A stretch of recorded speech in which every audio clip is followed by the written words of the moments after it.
So, you guys often ask me what I think about other practitioners out there on the interwebs, on YouTube and podcasts and books, and women that are talking about menopause, physicians that are talking about menopause nutrition, people talking about health and midlife.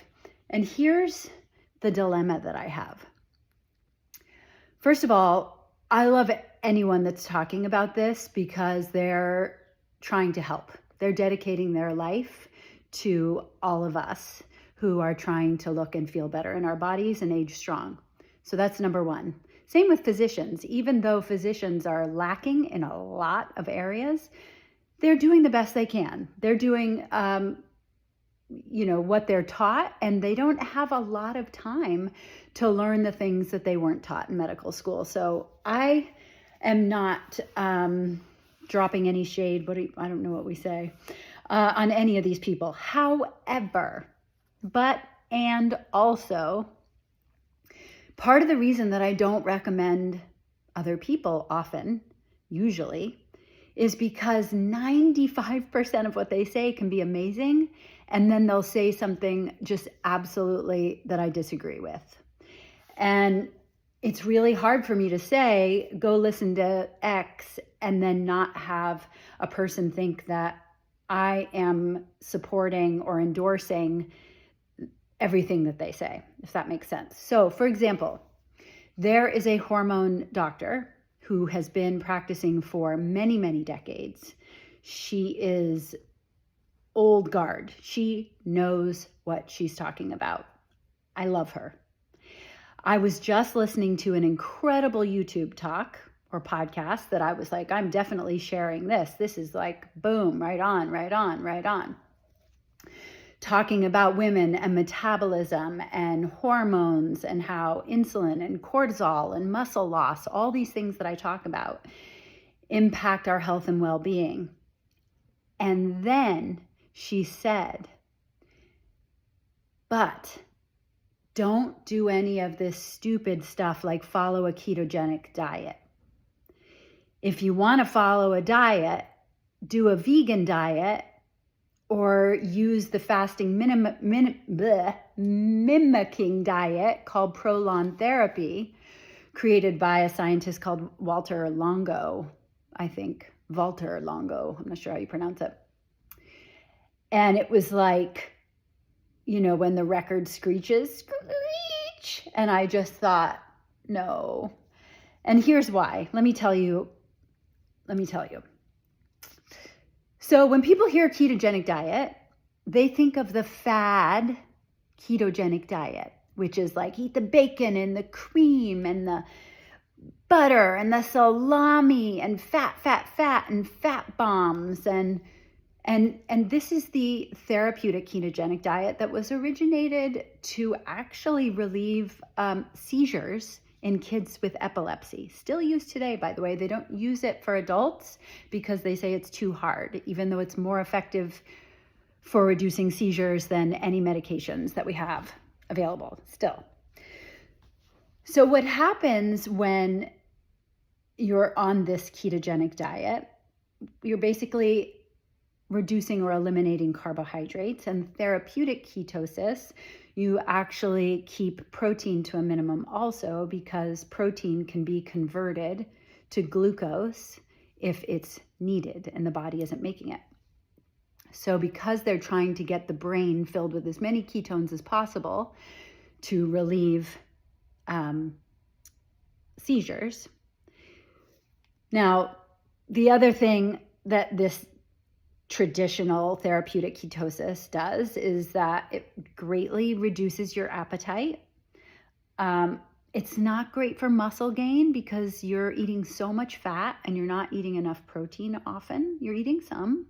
And it is what's called protein sparing, meaning the presence of ketones signals to your body not to break down your muscle as much. So it's not as detrimental to your muscle as like if you were just eating all carbs and no protein. So here's where she's wrong. Part of the reason she's against the ketogenic diet is because she is thinking this is the only sort of version of it. That is not true. Ketosis simply means that you are reducing carbohydrates so much that instead of burning carbohydrates for fuel, your body is accessing your own body fat and converting that to ketones to use for fuel, which is great. Like, I want to use my body fat for fuel. I want to burn my butt and my stomach and my arms and break that all down for fuel. Her concern is people doing this are not eating enough fiber. That is just not true. I have been eating a version of a ketogenic diet for not therapeutic for almost a decade. And I have gone through seasons of that decade where I was eating 2 pounds of vegetables. You guys have seen my pictures of plates of roasted carrots. It is really damn hard to get enough carbohydrate from vegetables so that you're no longer in ketosis. Like, you have to eat potatoes and starchy foods. You'd have to eat a lot of fruit. But if you're just eating regular vegetables, even some below ground vegetables like carrots, you're still not going to get anywhere near enough carbohydrate to prevent you from making ketones. So where she's wrong is that a ketogenic diet can involve a tremendous amount of vegetables and fiber. It does not have to be high fat. Ketosis doesn't mean high fat, it means low carb. And there are a zillion vegetables that are low carb. You're not going to get, you could eat pounds and pounds and pounds and pounds of spinach and still not have carbohydrates, right? So it's unfortunate that someone as knowledgeable as this woman, who's got as much of a following, is making blanket statements like, don't do the ketogenic diet. A better thing for her to say would be, don't do a traditional therapeutic ketogenic diet where it's mostly fat and where you're limiting protein and vegetables. That is what would have been the correct thing to say. And I agree with that. I want the majority of your diet to be protein and vegetables. And the fat that you get comes from those proteins, the fat that's already in the eggs, the fat that's in the salmon, the fat that's in the beef, the fat that's in the avocado and the olives. So the other thing that she said that was very disturbing is, there were two more things actually. One was, if you want to lose weight, do a vegan diet for a week. And she qualified it by saying not a processed, where you're eating Beyond Meat and soy protein powders and all of this stuff. She's like whole foods, beans, whole grains, vegetables, cups and cups and cups, like 3 cups of vegetables at every meal. Here's the problem with this. It is almost impossible to eat adequate and optimal protein on a vegan diet that doesn't have processed foods like pea proteins or soy protein powder, and to lose weight. And here's why. The quality of the amino acids in vegetable protein, plant protein, with the exception of soy and pea protein for the most part, does not stimulate muscle protein synthesis or muscle growth the way the quality of the proteins in animal foods do. So in general, you need to eat about 40 to 50% more plant protein to get the same effect. So like 150 calorie chicken breast will give you all the protein you need to stimulate your muscles. Whereas like if you're getting that from quinoa and beans, at that meal, you need to eat about 10 times the calories. We're talking like 1,200 calories of quinoa and beans.